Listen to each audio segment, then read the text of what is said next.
Ulimwenguni kote, makabila hujulikana kwa kuwa na mavazi na mapambo yao ya aina mbalimbali. Inawezekana Wamasai ni moja ya watu ambao wanatambulika sana kwa mitindo na mapambo, rangi mbalimbali na vitu mbalimbali ambavyo wao wanavivaa. Kwa hiyo moja kwa moja tunakubaliana kwamba Wamasai hutengeneza picha nzuri za umaarufu katika ulimwengu huu, hususan Afrika zaidi.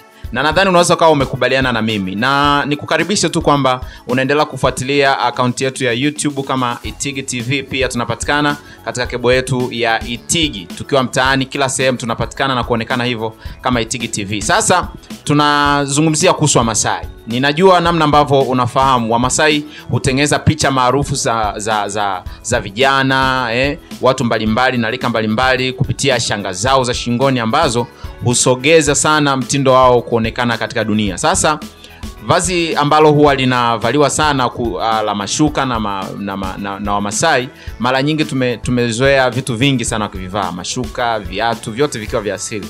Lakini leo nitaka tuangalie kuhusiana na hizi shanga au unaweza kusema bangili zenye rangi mbalimbali ambazo huwa Wamasai wanazivaa. Kwanza, kazi ya utengenezaji wa shanga mara nyingi imezidi kuwa maarufu zaidi kuanzia miaka 1900 ambapo Wamasai walianza kufanya biashara na wazungu kutokea Kenya takriban miaka ya 1900 na kusogea Tanzania zaidi na kuanza kutengeneza shanga hizi kwa kutumia glasi, plastiki na vitu vingine kama hivyo. Lakini siku zote imekuwa sehemu muhimu ya utamaduni wao.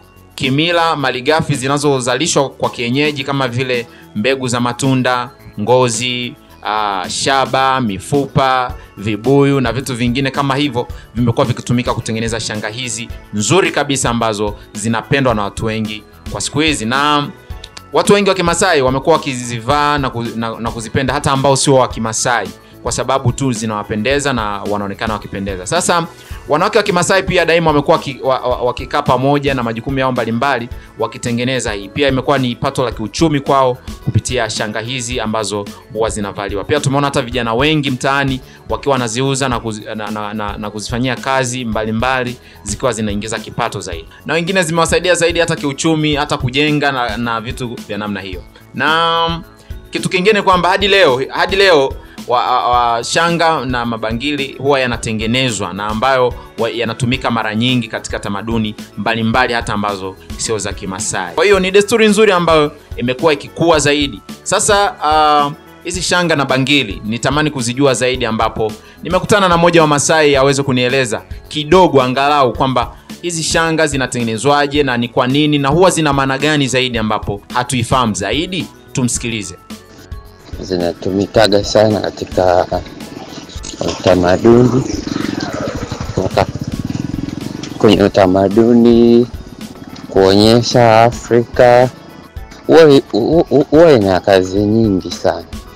Kwa watoto wa kike pia zipo, wanaume zipo, zinaonyesha kabisa huyu bwana ni mtu fulani, huyu ni jamii fulani. Yaani sana sana huwa zinaonyeshaga jamii ya wafugaji. Kwa utaweza kumkuta Msukuma nazo, mtu yote nazo, lakini wale wenyewe kabisa ambao ni sisi, ambao huwa ukishaona unajua huyu fulani, na ukimwangalia muonekano wake jinsi alivyo unajua ni fulani. Lakini hao wengine huwa hawaonekanaji, wengine huwa wanavaga huwa wanaonekanaga tu kama ni urembo na vitu vinginevyo. Kwa hiyo ndio iko hivyo bwana. Asante wewe unaendelea kutufuatilia katika mitandao yetu ya kijamii, na hii ni Itigi TV.